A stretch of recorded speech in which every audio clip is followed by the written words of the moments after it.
Bonjour à tous, bienvenue à chacun pour ce culte.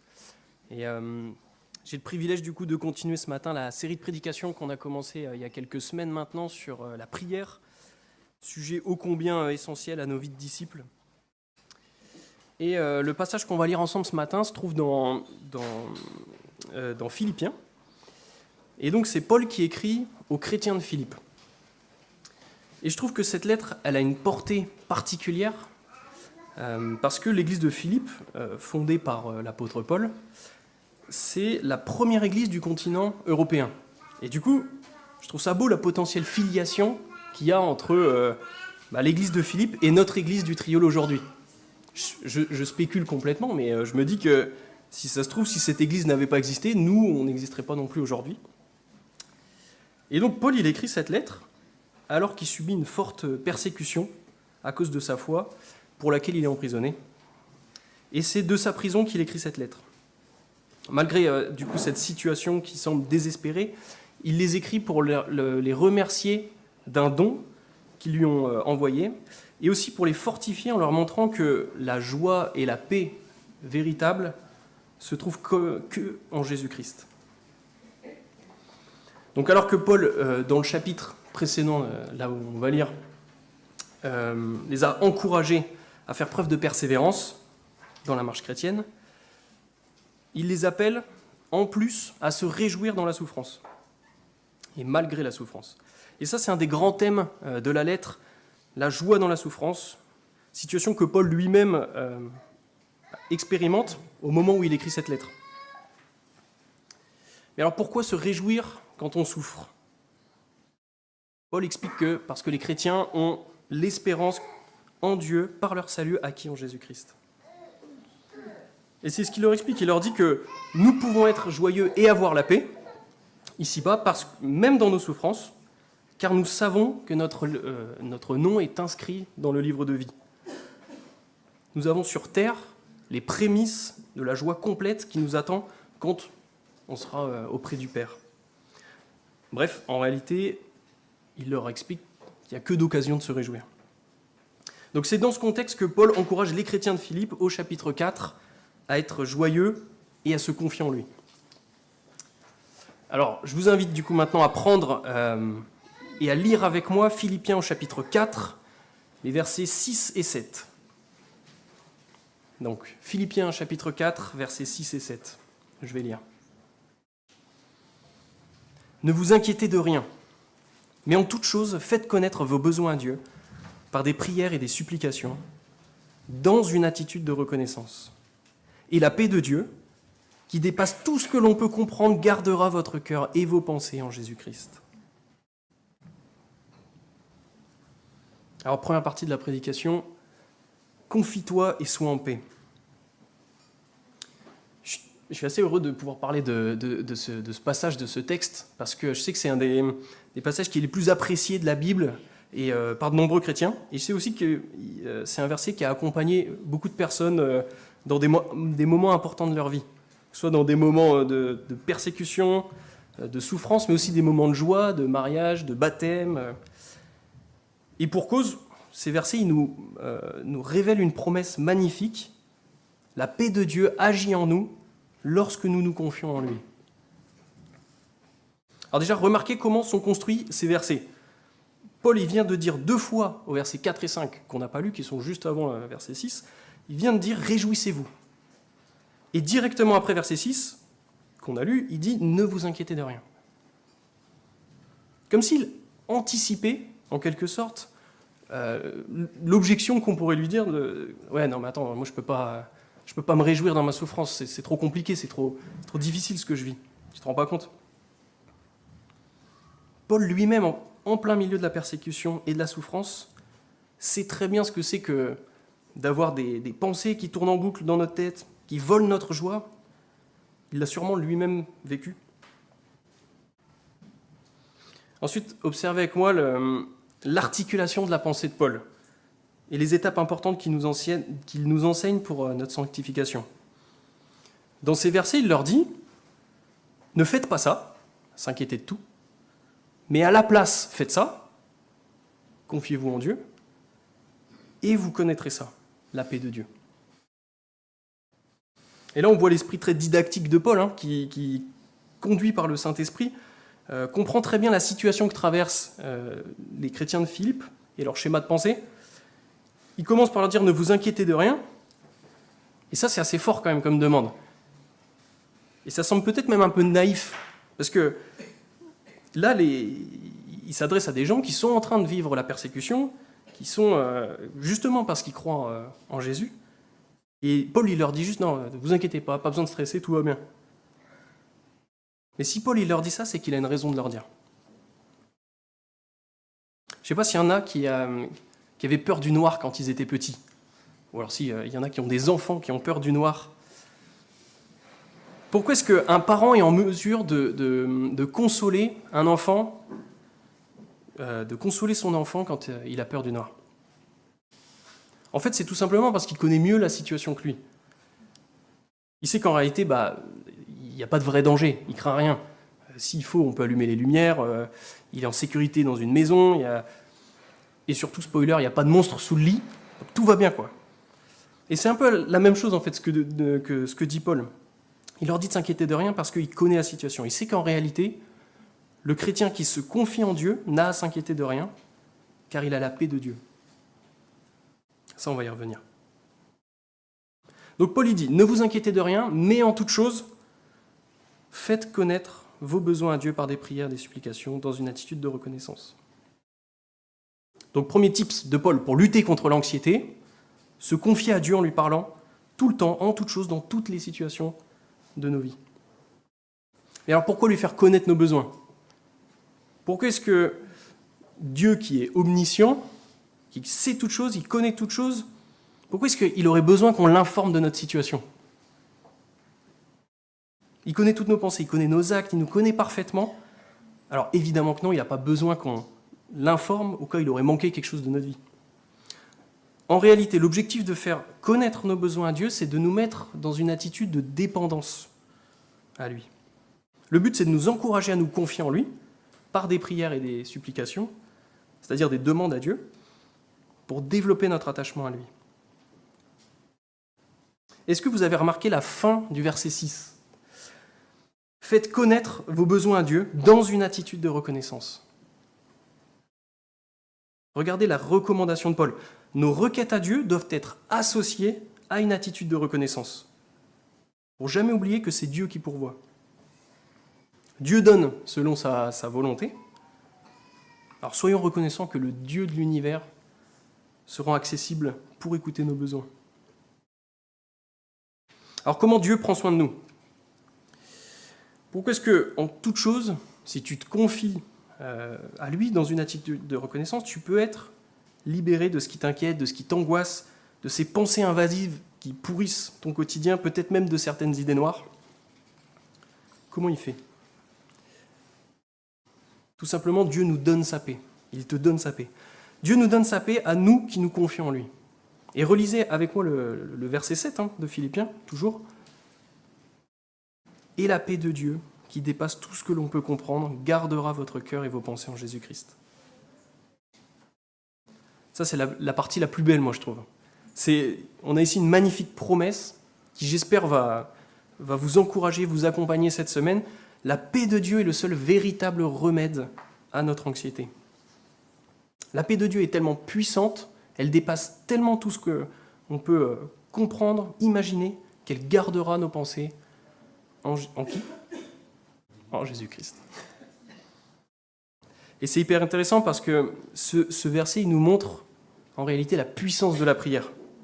Lorsqu'on se confie à Dieu, on n'est pas simplement en train de parler tout seul à un ami imaginaire. Bien au contraire, on a ici une preuve biblique que Dieu entend et prend en compte nos prières, car lorsque nous nous confions en lui, il répond, notamment par le réconfort de sa paix. Et donc ce verset, il ne nous encourage pas non plus à un légalisme quelconque. Là, le verset, il ne nous dit pas voici la to-do list à valider pour gagner la paix de Dieu. Rappelez-vous donc il ne nous dit pas ça. La paix de Dieu, on ne la mérite pas, parce que c'est Jésus qui nous l'a donnée dans sa grâce. Rappelez-vous des paroles de Jésus à ses disciples en Jean 14, 27, je vais le lire, pas besoin de le chercher. Jésus qui s'adresse à ses disciples leur dit « Je vous laisse la paix, je vous donne ma paix. Je ne vous donne pas comme le monde donne, que votre cœur ne se trouble point et ne s'alarme point. » La paix, c'est Jésus-Christ qui la donne à tous ceux qui se confient à lui, tous ceux qui placent leur confiance en lui. Et ça, c'est vraiment le message central qu'il faut que vous reteniez aujourd'hui. Confions-nous à Dieu pour nous laisser transformer par sa paix. C'est cette même idée qu'on trouve dans notre second passage ce matin que je vous invite à prendre avec moi, qui se trouve dans 1 Pierre, chapitre 5, verset 7. Donc, 1 Pierre, chapitre 5, verset 7. Verset qui nous dit « Déchargez-vous sur lui de tous vos soucis, car lui-même prend soin de vous. » Déchargez-vous sur lui de tous vos soucis, car lui-même prend soin de vous. Il prend soin de nous, il nous donne sa paix. Mais donc, qu'est-ce que c'est réellement la paix de Dieu ? Pour mieux la vivre, il faut mieux la comprendre. Et c'est un sujet complexe parce que, comme on l'a lu juste avant, la paix de Dieu dépasse tout ce qu'on peut comprendre, tout ce qu'on peut imaginer.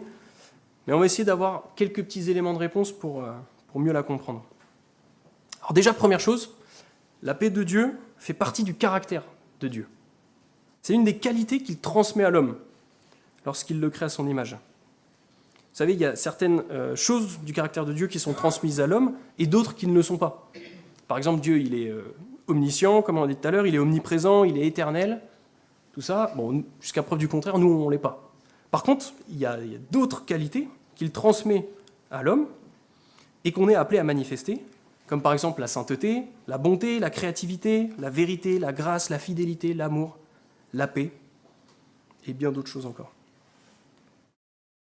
Deuxième chose, la paix est une bénédiction accordée à ceux qui suivent Dieu. Et cette bénédiction n'est possible que pour ceux qui se confient en lui. Ça, c'est le prophète Ésaïe qui le rappelait, dans Ésaïe 48, 22, je vais le lire. « Il n'y a point de paix pour les méchants, dit l'Éternel. » Ici, dans le contexte, les méchants, c'est ceux qui se rebellent à Dieu, ceux qui ne le reconnaissent pas. Donc, sans repentance, sans comprendre que ton péché t'éloigne de Dieu, tu ne pourras jamais trouver la paix véritable. Si tu veux trouver la paix, commence par chercher le Seigneur.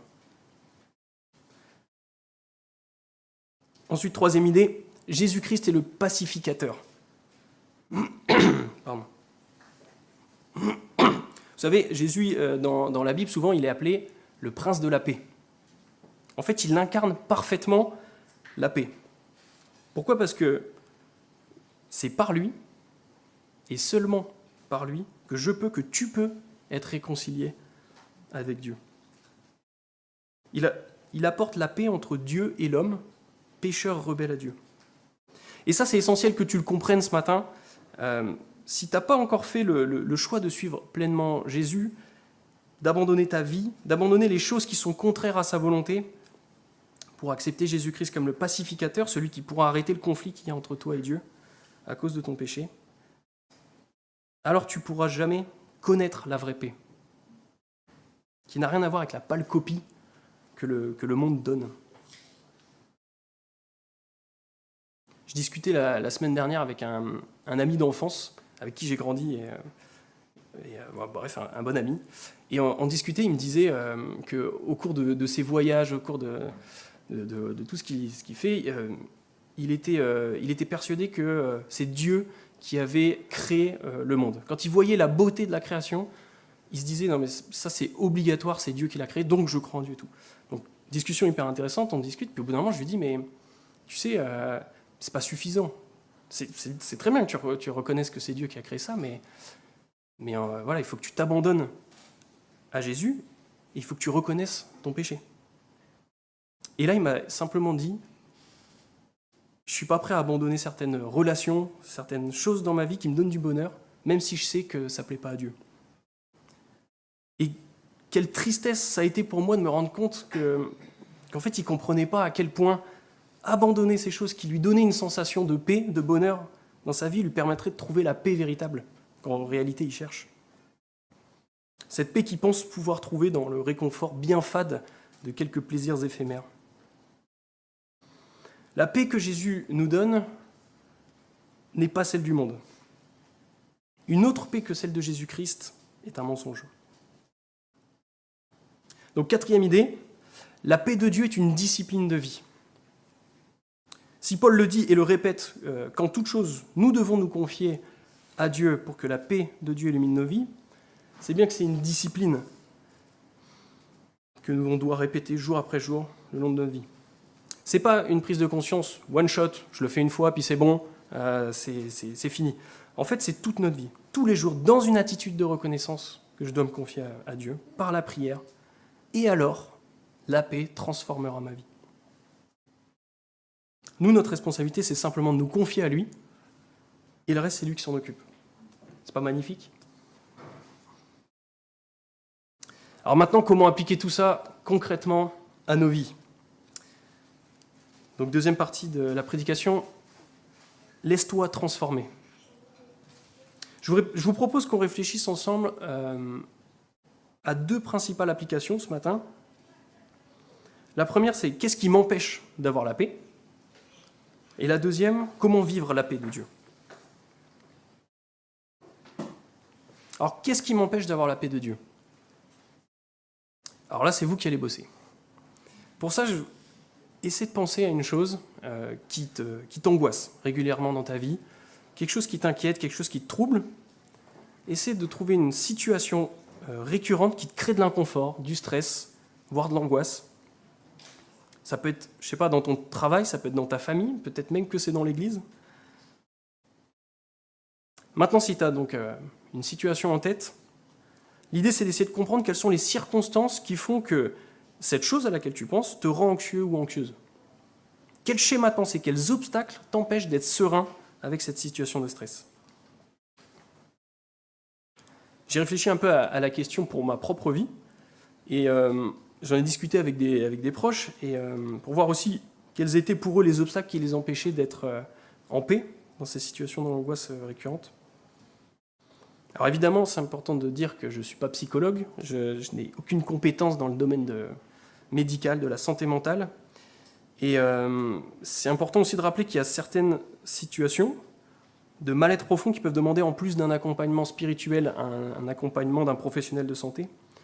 Là, ce que je vous propose simplement, c'est deux réflexions en lien avec notre texte ce matin qui pourront peut-être vous aider. Et idem, c'est important de rappeler qu'on n'est pas tous égaux face à l'anxiété. Il y en a qui sont naturellement plus anxieux que d'autres, il y a aussi la nature de notre caractère là, qui rentre en jeu. Donc première piste de réflexion, la volonté de contrôler. Moi, je me suis rendu compte que bien souvent dans ma vie, ce qui me rendait anxieux, c'était les choses pour lesquelles je priais pas, voire ou peu. Comme si j'avais pas besoin de l'aide de Dieu pour ces choses-là. Et je me suis rendu compte que c'était mon travail en particulier. Je priais peu pour mes projets, pour mes échéances que j'avais, pour mes relations avec mes collègues, pour tous les projets, alors qu'au final, ça occupe une grande partie de ma vie. Et en fait, mon orgueil me pousse à vouloir contrôler cette partie de ma vie, tout seul, sans l'aide de Dieu. Et il n'y a que quand il y a une grosse galère, un problème, une grosse pression, que là, je pense à me confier à Dieu. Du coup, je te propose de faire à ton tour l'exercice. Quelle est là où la situation dans ta vie que tu penses pouvoir gérer par toi-même sans l'aide de Dieu ? Est-ce que c'est ton boulot ? Est-ce que c'est tes études ? Peut-être un domaine où tu te dis que ça doit pas intéresser Dieu parce que c'est pas un truc spirituel. Est-ce que tu t'inquiètes pour tes finances en ce moment ? Est-ce que tu t'inquiètes pour tes enfants ? Est-ce que tu t'inquiètes pour ton avenir ? Pour le nouveau travail que tu vas commencer ? Est-ce que tu t'inquiètes pour ta recherche d'un conjoint, d'une conjointe ? Est-ce que tu t'inquiètes pour ta santé ? Si tu es concerné par l'une ou plusieurs de ces situations, je t'encourage vraiment à, en pleine honnêteté devant Dieu, à faire cette introspection. Et s'il te plaît, prends un temps, aujourd'hui, demain, dans ton culte personnel, pour demander à Dieu de te révéler ces situations que tu essaies de contrôler tout seul, sans Dieu. Et parfois, c'est inconscient, on ne se rend même pas compte que c'est cette situation qui en réalité est une source d'angoisse dans notre vie. et que je veux porter ce fardeau tout seul. Et je ne veux pas me décharger de cette chose à Dieu. Alors qu'on soit clair, par contre, le stress, l'anxiété, fait partie de nos vies à tous. C'est normal de s'inquiéter. Nous, en fait, on vit dans un monde qui est déréglé par le péché, où la peur, l'angoisse, les larmes en sont les conséquences. Et Jésus lui-même a vécu des moments d'anxiété extrême sur terre avant d'être condamné à mort.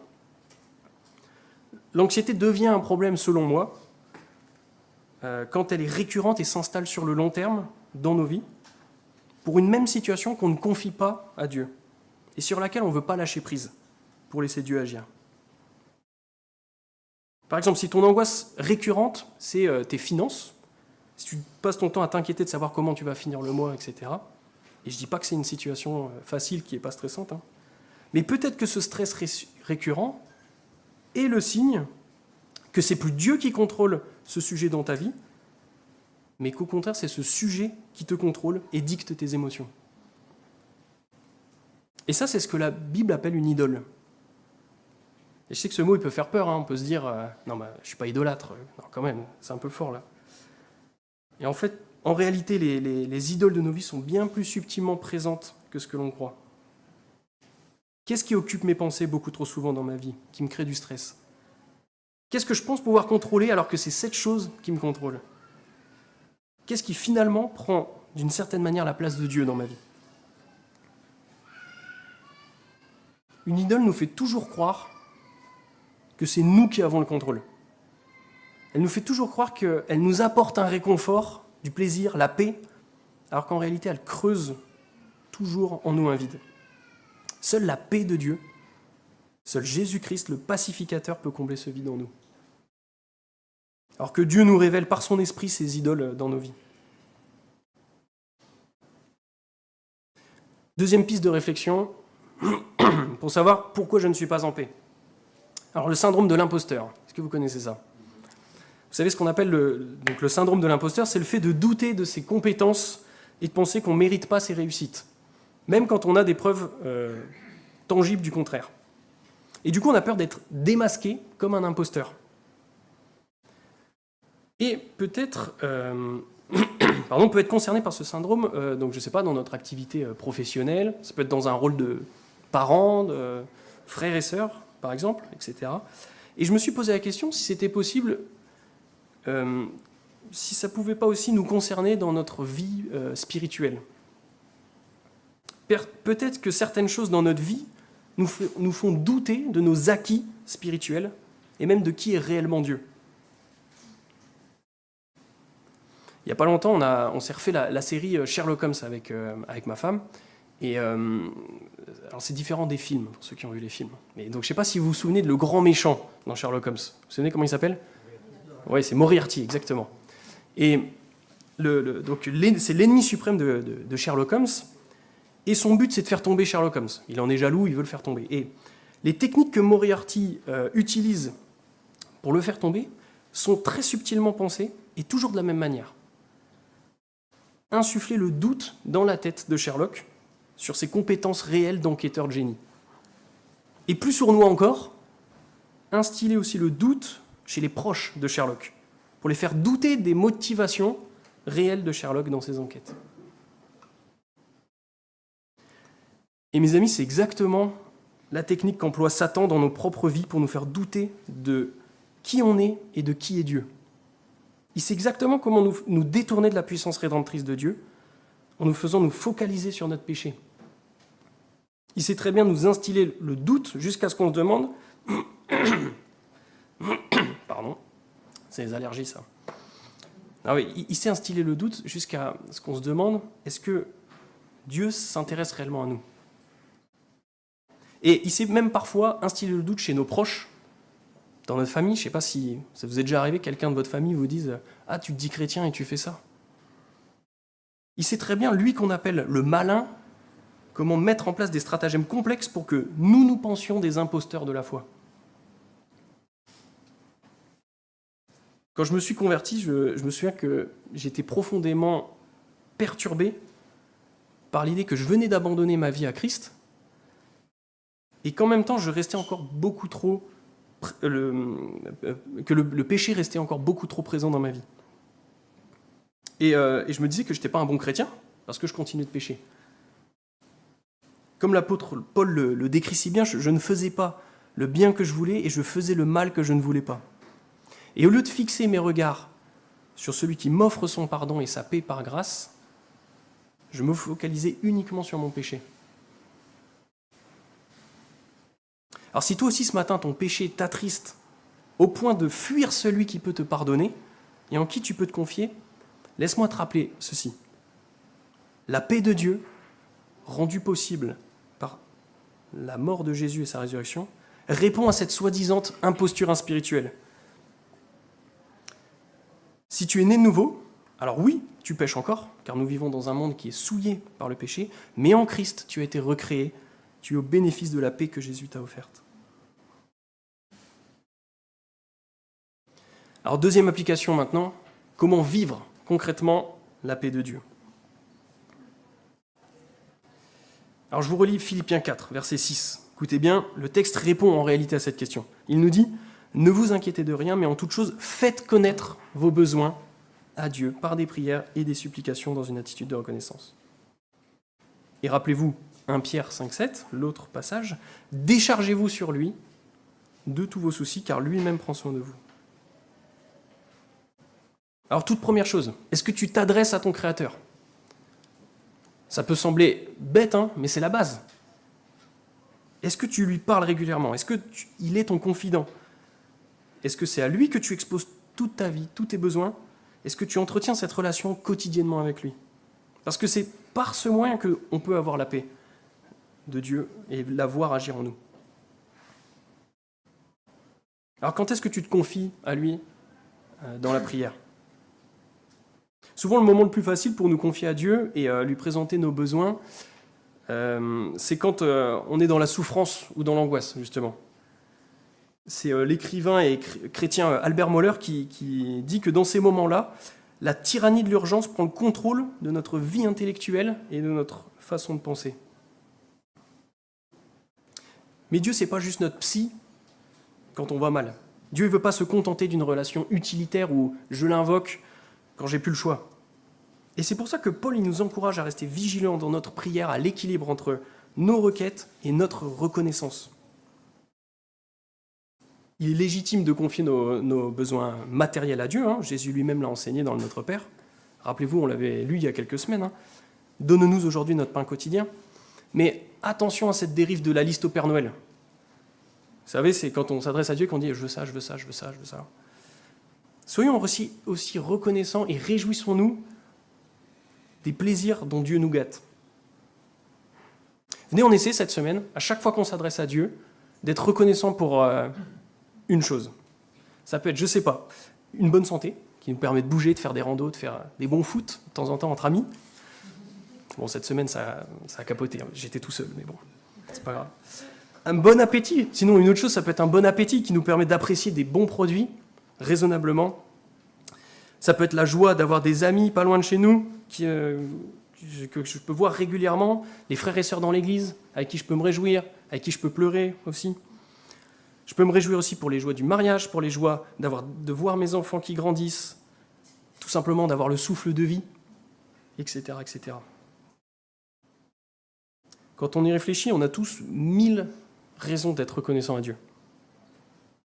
Et j'irai même plus loin, et ça vraiment je me le prêche à moi-même. Ne pas être reconnaissant auprès de Dieu pour toutes ces choses, c'est pas seulement oublier une partie de la recommandation de Paul, c'est aussi être ingrat envers ce que Dieu nous offre.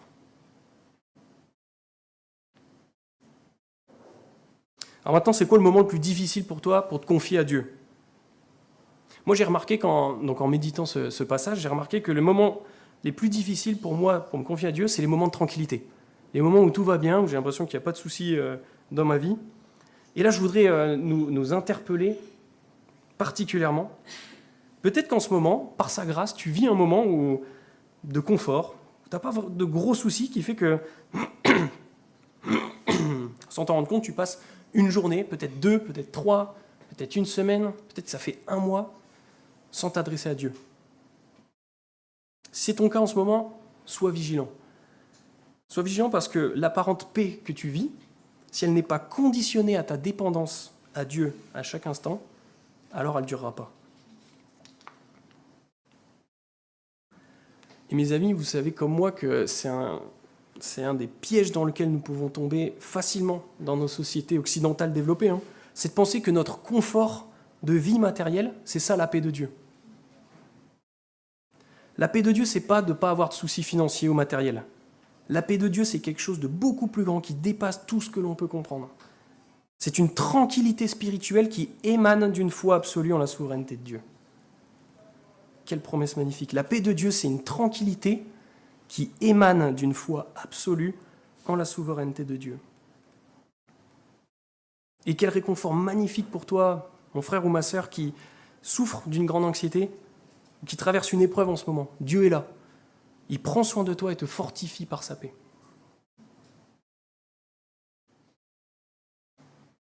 Est-ce que tu as déjà vécu un moment particulièrement puissant de la paix de Dieu? Est-ce qu'il t'est déjà arrivé dans ta vie d'être submergé par ce sentiment de quiétude, comme si tu étais dans les bras du Père et que rien ne pouvait t'arriver? Moi, je me souviens que ça m'est arrivé le jour de mon baptême, où le baptême venait de se finir et tout. Et c'était dans un endroit, une propriété que je connais très bien. Et en allant ranger des trucs, je ne sais plus, qu'il y avait au fond du jardin, je regarde au loin et là, je vois sur une petite butte un crucifix. Je vois une croix. Alors que j'ai grandi dans cet endroit-là, je ne l'avais jamais vu de ma vie. Ça faisait 20 ans que j'étais dans ce endroit, je ne l'avais jamais vu. Et là, je me suis senti inondé par une sorte de paix, de quiétude, en me disant « Ah oui, en fait, Dieu, il est là, il m'accompagne dans ce jour particulier, mais pour le reste de ma vie. » Alors si par grâce, toi aussi, ça t'est déjà arrivé, ce genre de moment, je t'invite à cultiver ce souvenir. Ne pas le laisser se faire voler par les pensées angoissantes de ta souffrance. Mais au contraire, que tu puisses remplacer ces pensées par ce qui est juste et bon, comme Paul nous y encourage dans la suite de Philippiens 4, que je vous laisserai lire à la maison cette semaine. Alors pour conclure,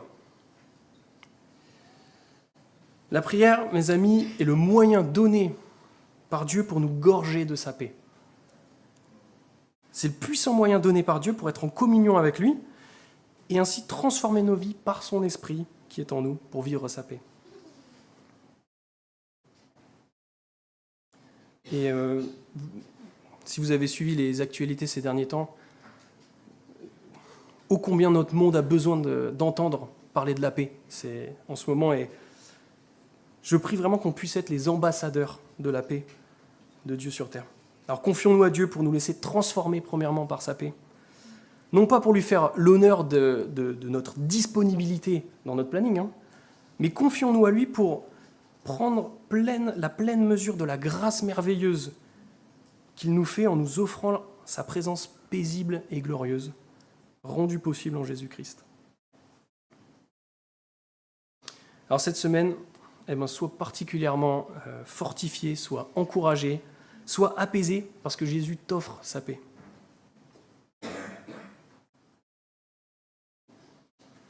Je vous propose qu'on prenne juste quelques minutes, quelques instants de silence, de réflexion, qu'on puisse s'adresser à Dieu en toute honnêteté, humilité, qu'on puisse lui demander de nous révéler ces situations dans nos vies et surtout qu'on puisse être à l'écoute de ce qu'il veut nous enseigner, nous dire à travers ces paroles.